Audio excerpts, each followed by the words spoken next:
Every 10th episode, I look to you guys, and we exclusively focus on fan-submitted Bionicle MOCs.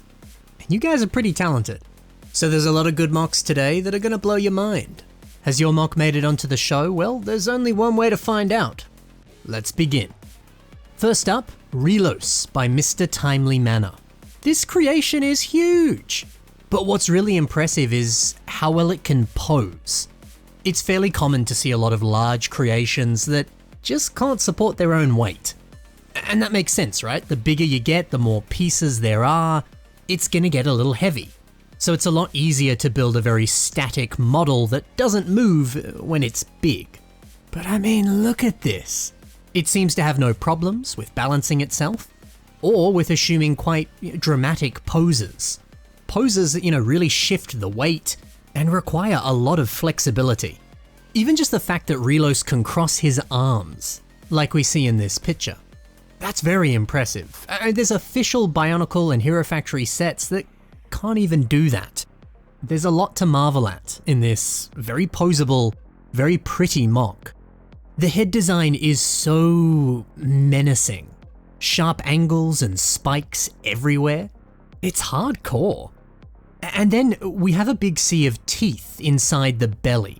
Now, this could just be like decoration, but it also could be that he has a mouth in his tummy. Both ideas are pretty epic. And I quite like how these Power Miner wheels look on the shoulders. The texture and the shape of these pieces, they're very spiky and quite wild. And they're just big. I don't know, it really accents the shoulders in quite a nice way. It adds a bit of heft to the MOC. In this shot here where he's crossing his arms, something about this piece really adds to the silhouette. It's kind of awesome. The builder also made a nice stand for this MOC. Now, I don't think it needs the stand, but if you want to put him in the kind of poses where his feet aren't really touching the ground, well, this is going to help with that. And God, just look at this stand. It's big. And it's going to need a lot of weight so that it doesn't fall over on itself. There's a lot of very good engineering in both of these things. I don't know, I'm blown away by this. Everything about it is so impressive. This is Silent Guardian by Lego Knight. What a fun idea. A monochrome MOC that's pretty much all black. There's a little bit of grey, but for the most part, it's black. And that darker colour scheme is elegantly contrasted with a frickin' bonsai tree on the back. And yeah, this is the same bonsai tree from the official set. I think there might be a few minor modifications, but for the most part, it's the same. And I kinda like that. Taking an existing MOC, an existing concept, and mushing it together with another Lego set. The end result is gorgeous. Perhaps you could do the same thing. And not even with this set, with other sets. It might look just as good. I love this mask.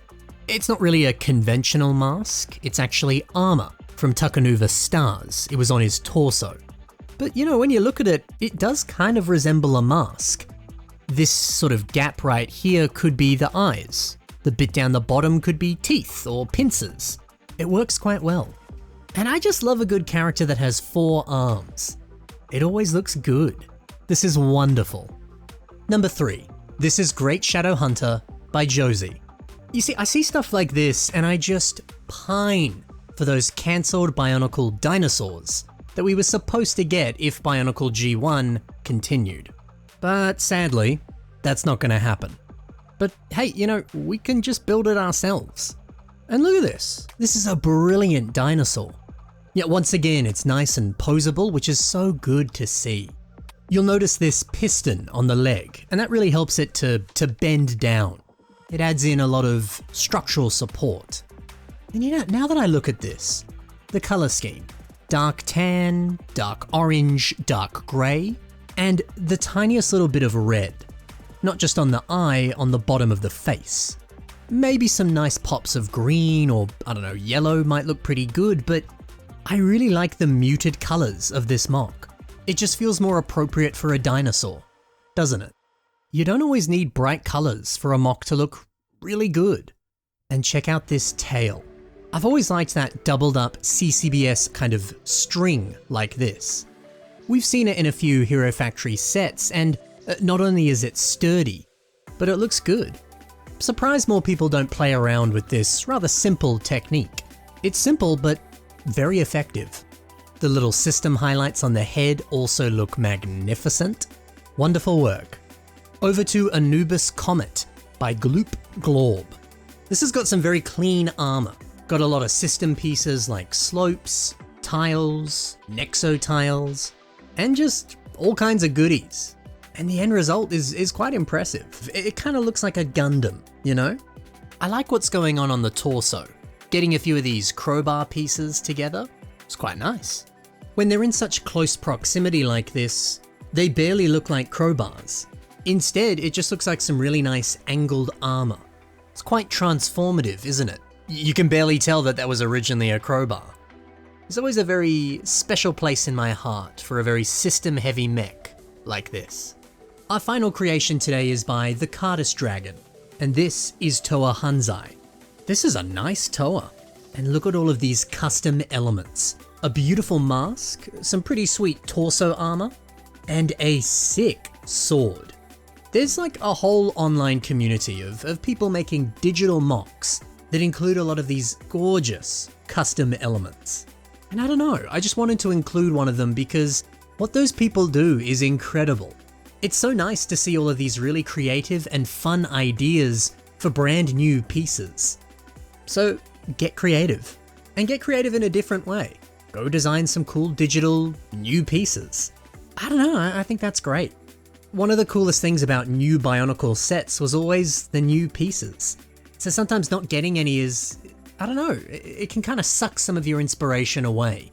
Playing with new pieces is such a big draw to get ideas and to be inspired. So make your own. And maybe you can 3D print them as well. There's a whole beautiful creative world out there for this kind of stuff. And I love seeing it. So mad props to this MOC. It does some cool stuff with some really cool custom pieces. So that's some fan submitted creations for your enjoyment. Have you got a MOC that you want to submit?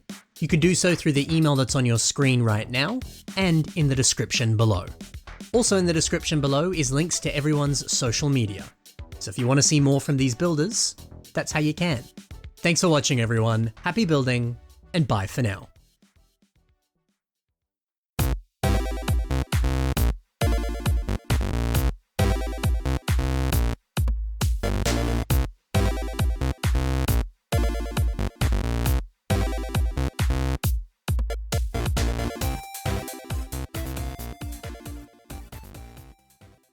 People always ask, so if you want your MOC to be more likely to be featured, take really good photos.